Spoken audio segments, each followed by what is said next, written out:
Ma'am Maribel, ang inirereklamo ninyo ay ang asawa ninyo. Si Rodelio Calceta ay isang tricycle driver at kayo ay pinagbuhatan ng kamay, sinakal at sinuntok nung kinonfronta nyo siya tungkol sa pambababae niya. So, Ma'am Maribel, yung asawa nyo may kapatid, namatay na yung kapatid. Opo. Pero yung kapatid niya na yon may kabit. May kabit po. Na ngayon, naging kabit ng asawa nyo. Naging kabit ng asawa ko po. Opo. So, ang hilig nila sa mga kabit. Talaga po.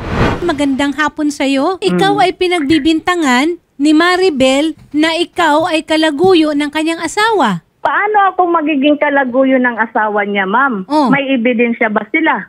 Nagkakalong ba kami? Maribel! Huwag kang ganyan. Huwag kang magsisinakayin sa dera.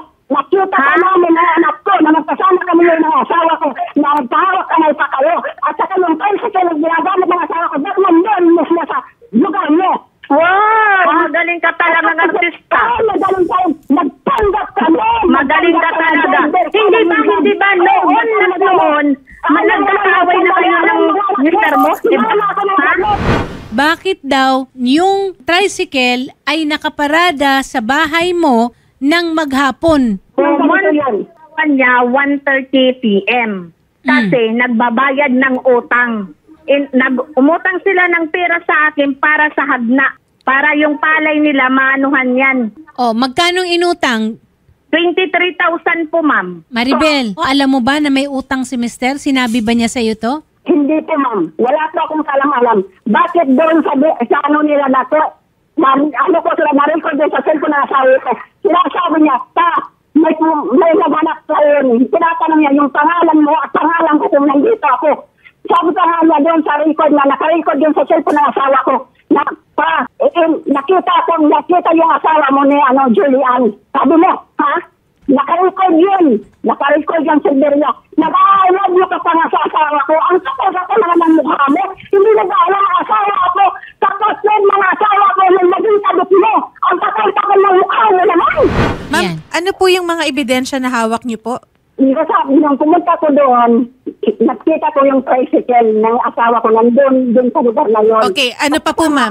Ginamit pa nga niya ng mga anak niya, ng babae na yan. Ginamit pa yung tricycle na yun. Nagtanong-tanong ako kung sino ang may-ari niya. Tinanong ko ang pangalan ng asawa ko kung palagi napunta doon. Walang nagsasalita kasi at saka yung nilagyan ko po ng voice record, yung nilagyan ko ng color, Nilagyan yung cellphone ng asawa ko. Nang matapos, nangabuhin ng asawa ko, yun, na-record lahat ng pinagsasabi nilang dalawa na nagpunta ako doon, nagtanong-tanong ako kung yes.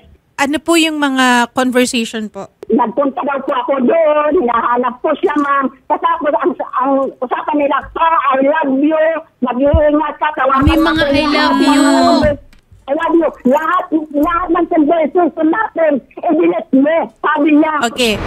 Sinagot ko yung niya kasi nandoon na po ako. Maraming tao doon. Nandoon yung gwardiya, yung karilibo ko kasi mag-i-in na po ako.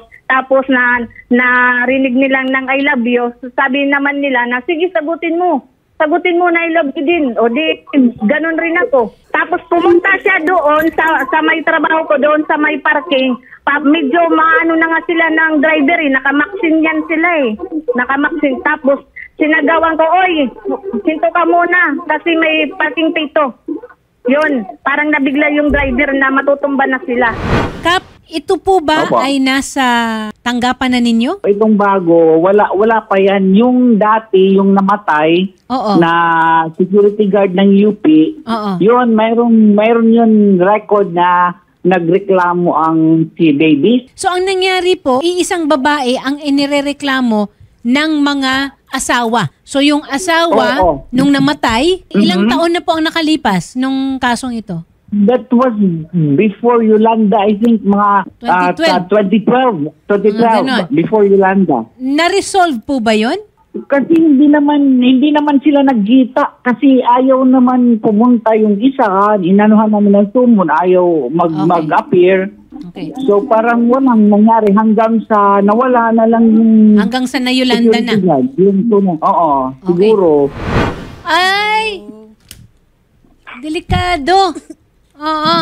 Basta driver, sweet lover. Nako, Diyos ko. Actually, pinaghahanap po natin ngayon si Sir Rodelio Calceta. Kasi hindi mahanap. O hindi naman umuwi sa'yo. Miss Maribel. Ma'am Maribel, wala dyan. Namamasada ko pero hindi na ako dito.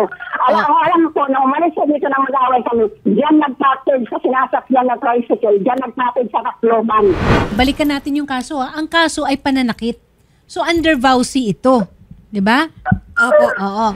Parehas pang kasal kasi. Ayun ma'am. Ayun na nga eh. Mahilig ka sa kasal, Ma'am Julia. Ayun na ma'am. Ma'am Sel, Hindi talaga kasi ano ng asawa niya. Diba? may anak po ba kayo nung kuya ni Kuya Rodelio? Meron po, isa. So talaga nagkaroon kayo ng relasyon. Yun po, yung namatay po. Ano bang meron itong magkakapatid na ito? Bakit nasasangkot sa'yo? Ma'am... Hindi ko po alam. Ma'am Maribel, Yes po. tulungan po namin kayo na makapaghain po ng kaso laban po sa mister po ninyo, laban yung sa pananakit po. And then ma'am, tignan po natin kung since kasal po kayo, no, yung asawa po ninyo, tignan po natin yung mga documents po or evidence po na maaari po nating ipataw po sa kanya, no, para mahainan din po natin ang kaso sa pangangaliwa po ng mister po ninyo. Oo. Yung vowsy munang unahin natin na pananakit. Opo. Ha?